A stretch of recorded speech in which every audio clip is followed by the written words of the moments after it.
Ooh, hey y'all. I wasn't sure if I was going to do one of these this week. It's been kind of a weird week. It's Friday the 13th. I've got a Bonnet Chronicles to do later and got the house almost to myself. Kiddo went to go lay down and fall asleep since he had kind of an early day. His school is going through a new system and I had to kind of go off on teachers because I wasn't getting answers, his grades weren't looking well, and he's a junior in high school this year. So it was already a stressful day on top of being Friday the 13th. And my partner is out of town for the next 2 days because it was his 40th birthday and he wanted to go spend some time with his parents since he did just lose his grandpa not that long ago. So, it's weird being back to it just being Kiddo and I, but it's all right. I think the reason why I didn't have anything planned for the first of these for the new year is because these are mental health vlogs. These are meant for me to talk about the realities of living with schizoaffective disorder, which, if by now, if you're new to this series or you don't remember what that is, it is a combination of bipolar disorder, which is manic moods, sometimes depression, sometimes up, sometimes down, sometimes in between, and schizophrenia, which is it's not a structured mental disorder.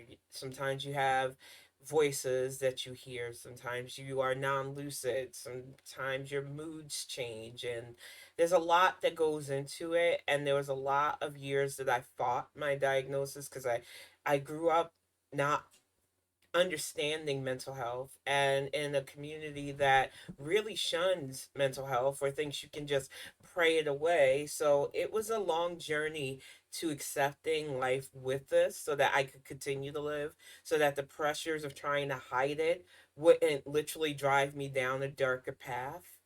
And it's not easy.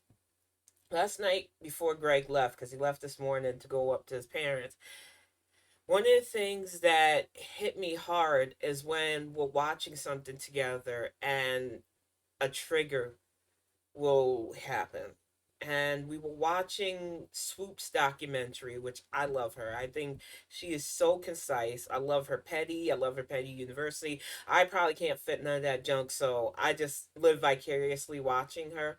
But one of the things I loved about her documentary is they're very personal, but they're very hard hitting and informative. And she did a follow up because she's been covering the Tate brothers, both Tater Tot, as she calls him, Andrew Tate, and his brother. And she's very concise. And one of the things that triggered me last night, which was not her fault because it was not anything she said or did, but it was a tape thing of Andrew Tate saying that if a woman puts herself in the position of being R worded, that they need to take some responsibility. And I know Greg looked over at me when I heard that and just, I froze. I don't think people understand when you survive sexual assault. One of the things that I had to undo, the mental thing that I had to undo was blaming myself for what happened to me. The scenario wasn't my fault. I don't care how many people want to look at it. Yeah, I was hanging out with my friends. Yeah, I went to that house to hang out with my friends. I had absolutely no intention on doing anything but hanging out with my friends. And even if I hung out with guys that I didn't really know that well, I was still with my girlfriends who were supposed to have my back and make sure that nothing happened. And the whole scenario just snowballed that night. And I should have went home. I shouldn't have ended up in the room alone with one of those guys at all. But I did. And I did not want what happened to me. I was 14. And I think the fact that there are assholes out here teaching young men, especially young angry men who only want to think with that lower half of themselves, that somehow their aggression and forcing themselves on a young lady or a child, as I was when it happened to me, is acceptable in any way, shape, or form.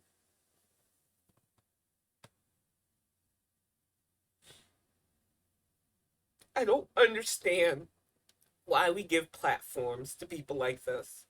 I don't understand why I gotta show my raw pain for people to understand that this doesn't leave you. I am a 45-year-old woman now. I can close my eyes and remember everything from that night. It has stuck with me. It is a life sentence. It has shaped the way my relationships have gone on. It has negatively impacted so much in my life because it goes back to what I could have done to have stopped it, what I should have done when it shouldn't have mattered.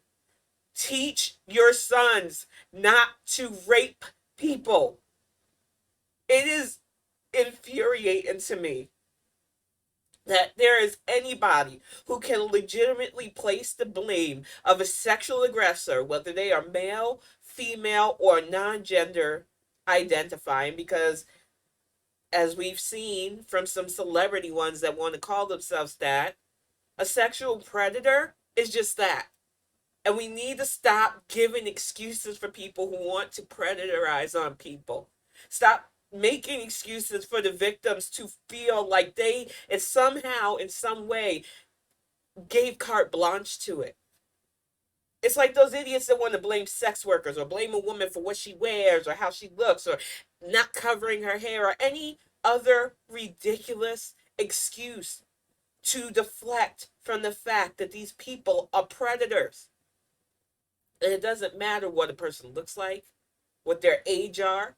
It's all about conquest for them. And it took me years of good therapy and doctors that wanted to continuously work through that layer of defense that I had to put up around myself and all the blame that I continued to have because I thought for some reason it was my fault that somebody decided to attack my body in that way. It's sick. And while I loved that documentary because, like I said, Swoop is amazing, she gave such a concise, just breakdown of who this person was, why his platform was so dangerous, some of the things he spreads about women, about relationships, and you take in relationships and men advice from somebody who never really had a successful relationship and treat women like objects. So that already is frustrating enough to me as a black woman. But to know that in the shit that he's teaching young men to value people based on looks and superficial and everything else, and then you wonder why shit falls apart or why you can't even get your foot in the door because if you're trying to go for a superficial person and you don't fit the bill or their standard of alpha, which is all a lie as it is, you will never ever get that object or eye candy that he is trying to craft your brain to believe is the kind of woman you think you want to be with. Point blank, the most triggering thing about that whole documentary is listening once again to a man take the just disgusting idea that somehow they are entitled to do that and that somehow the victim has to take blame for a predator's actions, and that is not okay. And I am saying it based on what he said, because I do know the sexual assault victims can be men too. And oftentimes they are the victims of other men. And I'm not even going to act like there aren't female predators out there or non binary, like I said earlier, but the majority of sexual predation, my predator and so many others had a penis.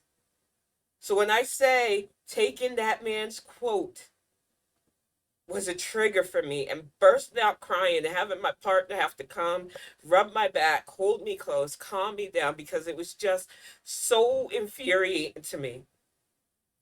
Would you look at a 14-year-old child who's already broken from what happened to her, who's already confused because everybody I turned to at that time, everybody I went to at that time,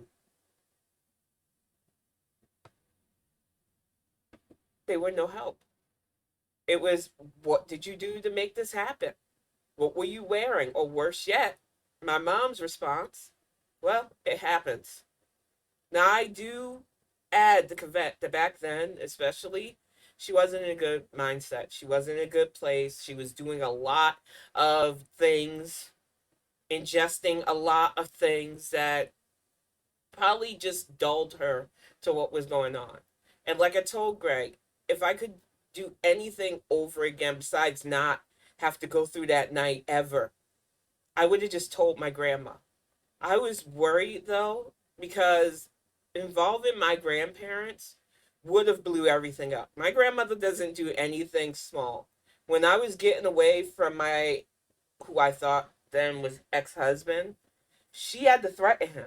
And she wasn't joking with her threats to him, because he wasn't even going to take me to have our son. I was literally in labor, and he thought, oh, it's Braxton Hicks. I know better than you how your body is.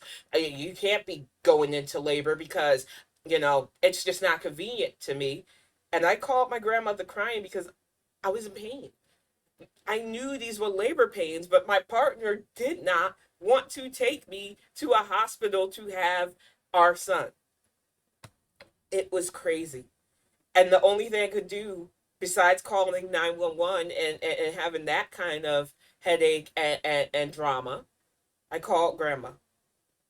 And it was that moment that I realized that I wish I had told my grandmother when I was 14. Because if I had told her, she probably would have turned over that whole fucking borough looking for that guy. And let me tell you, when I cried to my grandmother and let her know that I'm in pain, I think the baby's coming, he doesn't want to take me to the hospital, I don't know what to do, she said very calmly, put him on the phone with me. And I did. You don't question Ella when she tells you to do something. And she was very, put him on the phone with me. Not even 5 minutes on the phone with my grandmother. He got my stuff. We went to the hospital. I know she threatened his life. She told me after I got up to South Carolina with the baby to stay with her that she was already heated, that she was going to miss this moment in our lives.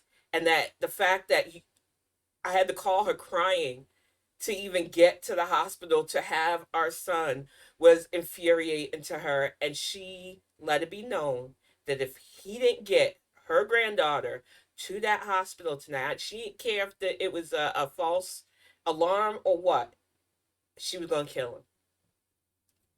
And I believe her. I feel like people don't understand the levels of stuff that my grandmother put up with. And she was a tough woman, and I miss her every day. And I just think of how many things would have been different if I had been able to just tell her. I don't know why sometimes I kept it from her. I don't know why I thought she would be ashamed of me or see me in a different light. I don't know. But now I do know that she probably would have had my back and pretty much turned over every corner to get the person that hurt me. Life is a crazy thing. And I want you to know that if you have survived abuse, assault, or any of those kind of traumas, that you are stronger than you know. And nobody deserves to make you feel bad for that situation. Nobody deserves to re-traumatize you. And victim is not a bad word, because they targeted you. And I just want more people, especially those of us with mental health issues, to start talking more about the traumatic things that we've been through with professionals, with friends, and utilize social media to show the human face of this, because far too many people, they don't see it, and they let pinheads like Andrew Tate say awful things about stuff like sexual assault and trying to normalize it. And we cannot continue to normalize it because I'm telling you right now, I will repeat this. I am 45 years old. I was attacked at 14. And every time the anniversary of it comes around, not only does my body hurt, but there's like a deep depression because it never lets go. It is a lingering specter.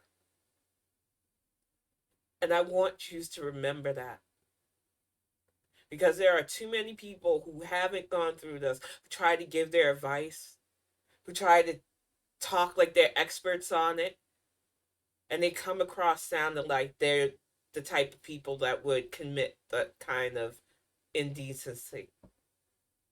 That I just wanted to vent a little bit this mental health vlog because it was so infuriating to me to even hear somebody say something so disgusting like that.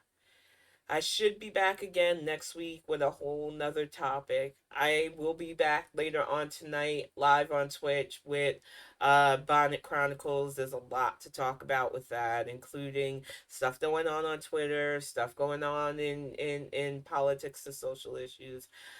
I don't know, y'all. It's just so tiring seeing awful people continue to be platformed. But fortunately, on a high note, so far, Romania has decided to keep Tater Tot, as he's called, in jail, where he probably belongs.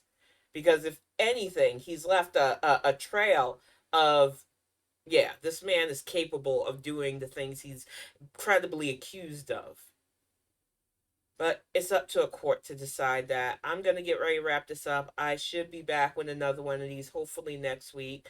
If you like tuning into these, thank you so much. And, feel free to hit a like, hit a share. I'm not going to beg people for subscription because, like I said, because I talk heavy issues, because I am very unfiltered, I don't see myself ever being monetized. So I'm not going to beg for subscribers. If people view it, and they see the real face of mental health, that's all I care about. So thank you for tuning into this, and I'll see you next time.